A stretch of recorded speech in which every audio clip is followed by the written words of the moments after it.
ಈ ನಗರದಲ್ಲಿ ಏನು 261 ಬೂತ್ಗಳಿದ್ದಾವೋ ಇವತ್ತು ನಾನು 10ನೇ ವಾರ್ಡ್ನ ಮರಸಾ ಮಠಕ್ಕೆ ಬಂದಿದ್ದೀನಿ. ಎಲ್ಲ BLA 2ಗಳನ್ನ ಕೂಡಿಸ್ಕೊಂಡು ಹೆಂಗೆ ನಡೀತಾ ಇದೆ ಒಂದು ನಾನು ಕೂಡ ಕೇಳಿ ಅವ್ರನ್ನ ಮತ್ತು ಏನೇನು ಹೇಳಬೇಕು ಅವ್ರಿಗೆಲ್ಲ ಹೇಳಿ ಇದು ಮಾಡ್ತಾಯಿದ್ದೀನಿ.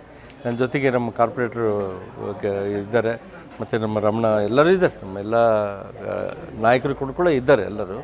ಹಂಗಾಗಿ ತಾವೆಲ್ಲ ಅಂದರೆ ಬಹಳ ಸಕ್ರಿಯವಾಗಿ ಮಾಡ್ತಾಯಿದ್ದಾರೆ. ನನ್ನ ನಿಜವಾಗ್ಲೂ ಹೇಳಬೇಕಂದ್ರೆ BLA 2ಗಳು ನನ್ನ BLA 2ಗಳು ನಮ್ಮ ಪಕ್ಷದ ಭಾರತೀಯ ಜನತಾ ಪಕ್ಷದ BLA 2ಗಳು ಸಕ್ರಿಯವಾಗಿ ಪ್ರತಿದಿನ ನನಗೆ ಒಂದು ಫೋಟೋಗಳು 1000 ಮೇಲೆ ಬರ್ತಾರೆ, 1000ಕ್ಕಿಂತ ಜಾಸ್ತಿ ಬರ್ತಾಯಿದೆ ಫೋಟೋಗಳು. ಅಂದರೆ ಪ್ರತಿಯೊಬ್ಬರು ಕೂಡ ಮನೆಗೆ ಹೋಗಿ ಆ ಫಾರ್ಮ್ ಕೊಟ್ಟು ಅವರಿಗೆಲ್ಲ ಹೇಳಿ ಬರ್ತಾಯಿದ್ದಾರೆ. ಹಾಗಾಗಿ ಇನ್ನೂ ಸ್ವಲ್ಪ ಆ್ಯಕ್ಟಿವ್ ಆಗಿ ಕೆಲಸ ಮಾಡಿದ್ರೆ ವೋಟರ್ ಲಿಸ್ಟು ನನಗೇನು ಪರ್ಫೆಕ್ಟಾಗಿ ಬರಬೇಕು. ಎಷ್ಟು ವೋಟ್ಗಳಿದ್ದಾವೆ ಅಷ್ಟೇ ವೋಟ್ಗಳು ಬರಬೇಕು. ಡೂಪ್ಲಿಕೇಟ್ ವೋಟ್ಗಳು ಬರಬಾರ್ದು, ಡೆತ್ ವೋಟ್ಗಳು ಬರಬಾರ್ದು, ಟ್ರಾನ್ಸ್ಫರ್ ಆಗಿದ್ದ ವೋಟ್ಗಳು ಬರಬಾರ್ದು ಅಂಥೇಳಿ ಅವ್ರಿಗೆಲ್ಲ ಹೇಳಿ ನೀಟಾಗಿ ನಾನು ಇಲ್ಲಿಂದ ಹೇಳ್ತಾ ಇದ್ದೀನಿ.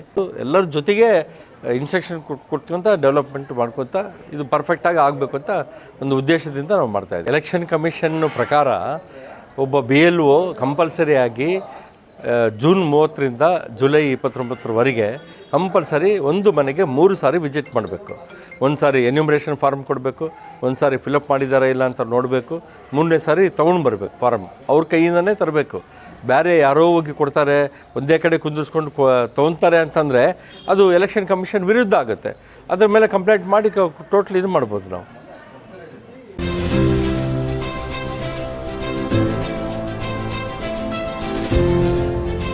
ಇದು ಸೂರ್ಯ ನ್ಯೂಸ್ ಕನ್ನಡ.